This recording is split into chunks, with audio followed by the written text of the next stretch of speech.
కొత్త మోసానికి శ్రీకారం. జైల్లో అబ్దుల్ కరీం తోటి నేరస్తుడు రతన్ సోనీని కలిశాడు. రతన్ సోనీ తను ఎందుకు జైలుకొచ్చాడో అబ్దుల్ కరీంకి చెప్పాడు. రతన్ సోనీ చాలాసార్లు తప్పులు చేసి జైలుకొచ్చాడు. రతన్ సోనీ ఈసారి స్టాక్ మార్కెట్ బిజినెస్ లో ఫ్రాడ్ చేసి జైలుకొచ్చాడు. అబ్దుల్ కరీం రతన్ సోనీకి తన గురించి చెప్పాడు. ఫేక్ పాస్పోర్ట్లు తయారు చేసి జైలుకొచ్చానని తనకు జరిగిందంతా చెప్పాడు. ఇలా ఒకరి గురించి ఒకరు చెప్పుకున్నారు.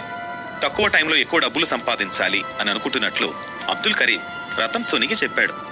అప్పుడు రతన్ సోనీ, ఇలా చిన్న చిన్న పనులు చేస్తే ఎక్కువ డబ్బులు సంపాదించడానికి చాలా టైం పడుతుంది. ఏదైనా స్కామ్ చేస్తే ఎక్కువ డబ్బులు ఒకేసారి తక్కువ టైంలో వచ్చేలాగా ఒక స్కామ్ ఐడియా ఉంది అని చెప్పాడు. అదే stamp paper scam. Stamp papers అనేవి చాలా చోట్ల ఉపయోగిస్తారు. ఏదైనా ప్రాపర్టీ కొన్నప్పుడు, రిజిస్ట్రేషన్ చేసేటప్పుడు వీటిని ఉపయోగిస్తారు. ఇవి వాడినప్పుడు చేసే ప్రతి పని లీగల్ అని అర్థం. వీటిని చాలా ఎక్కువగా ఉపయోగించడంతో మనకి లాభం ఎక్కువగా వస్తుంది. ఫేక్ స్టాంప్ పేపర్స్ తయారు చేస్తే బోలెడంత లాభం వస్తుంది. ఎందుకంటే ఆ శాఖ గురించి ప్రభుత్వం ఎక్కువగా పట్టించుకోదు. కాబట్టి మనం ఈ స్కామ్ చేసినా కూడా దొరికే ఛాన్స్ ఉండదు అని చెప్పాడు.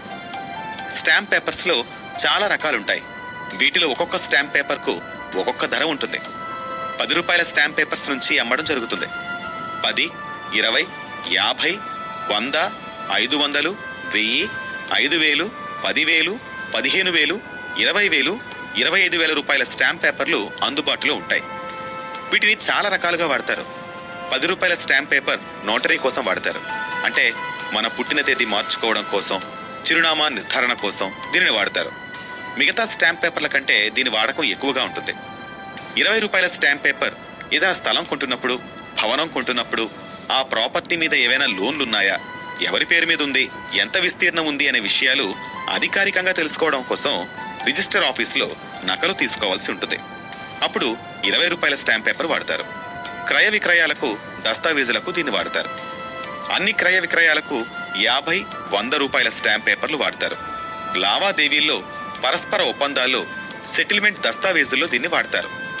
కోర్టు బయట జరిగే ఒప్పందాలు అంగీకారం కోసం, అంటే విడాకుల కోసం 100 రూపాయల స్టాంప్ పేపర్ వాడతారు.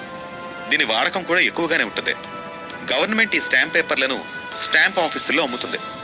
వీటి ద్వారా ప్రభుత్వానికి ఎన్నో కోట్లలో ఆదాయం వస్తుంది. వీటిని గవర్నమెంట్ మాత్రమే తయారు చేస్తుంది. ఇలా ఎన్నో రకాలుగా ఎప్పుడూ ఉపయోగించే ఈ స్టాంప్ పేపర్లు డూప్లికేట్ తయారు చేసి అమ్మడం ద్వారా చాలా డబ్బు సంపాదించవచ్చని రతన్ సోనీ చెప్పాడు.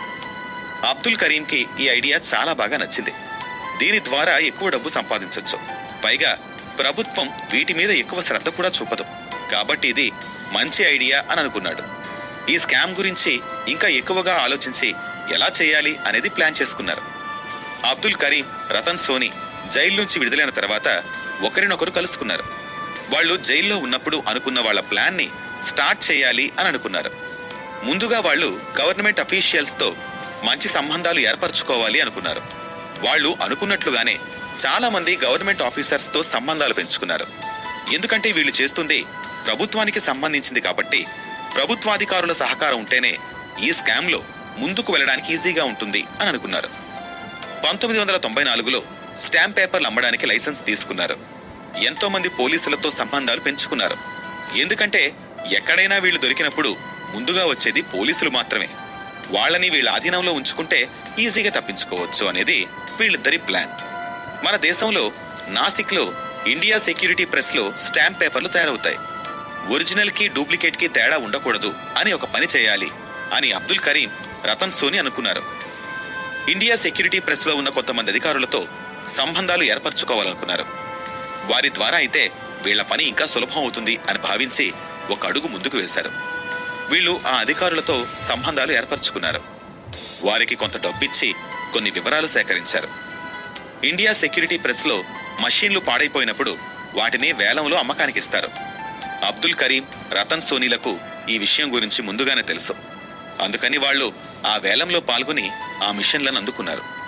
ఆ మిషన్లను బాగు చేయించుకున్నారు. ఇలా చిన్న చిన్న మిషన్లన్నీ వారి సొంతం చేసుకుని పని మొదలు పెట్టాలనుకున్నారు. ఆ ప్రింటింగ్ కోసం అవసరమయ్యే మిగతా వస్తువులను, అంటే పేపర్, కలర్స్ అన్ని కూడా సమకూర్చుకున్నారు. ఆ పేపర్స్, కలర్స్ ఒరిజినల్తో సమానంగా ఉండాలి. అప్పుడు మాత్రమే ఎవరికీ దీని మీద అనుమానం రాదు అని వారిద్దరూ భావించారు. ప్రింటింగ్ స్టార్ట్ చేసిన తర్వాత ఒరిజినల్, డూప్లికేట్ రెండింటినీ పక్కపక్కన పెట్టి చూస్తే అసలు తేడానే లేదు. ఇండియా సెక్యూరిటీ ప్రెస్లో పనిచేస్తున్న అధికారులు కూడా దీనిని గుర్తుపట్టలేరు. అంత జాగ్రత్తగా తయారు చేస్తారు. వీళ్ళు ఒరిజినల్ స్టాంప్ పేపర్లు తయారు చేసే మిషన్లను కొన్నారు కాబట్టి అసలు తేడానే ఉండదు. ప్రింట్ అయిన స్టాంప్ పేపర్లను మార్కెట్లోకి రిలీజ్ చేయడం స్టార్ట్ చేశారు. జనాలు అసలు డూప్లికేట్ ఏది, ఒరిజినల్ ఏది కనిపెట్టడం అసలు కుదరదు. ఎందుకంటే తయారు చేస్తుంది గవర్నమెంట్ మిషన్ల నుంచే కాబట్టి. అబ్దుల్ కరీం డూప్లికేట్ స్టాంప్ పేపర్లు అమ్మినట్టు కాదు, లీగల్ గా అమ్మాల్సిన స్టాంప్ పేపర్లను ఇల్లీగల్ గా ప్రభుత్వానికి తెలియకుండా అమ్మడం జరిగింది. వీటి వల్ల ఎంతగానో ఆర్థికంగా భారతదేశానికి నష్టం వచ్చింది. ఎంతో సక్సెస్ఫుల్ గా రన్ అవుతుంది వీళ్ళ వ్యాపారం. కొన్ని కారణాల ద్వారా అబ్దుల్ కరీం, రతన్ సోని విడిపోయారు. అప్పుడు ఈ వ్యాపారంలో కేవలం అబ్దుల్ కరీం మాత్రమే ముఖ్యంగా ఉన్నారు. కలిసి మొదలుపెట్టిన వీళ్ల పనిని అబ్దుల్ కరీం ముందుకు తీసుకెళ్లగలిగాడా, లేక ఈ స్కామ్ ను ఆపేశాడా, లేక వేరే ఇతర వ్యాపారాలను మొదలుపెట్టాడా? పోలీసులు అతన్ని పట్టుకున్నారా? తర్వాత ఏం జరిగిందో వచ్చే ఎపిసోడ్లో తెలుసుకుందాం.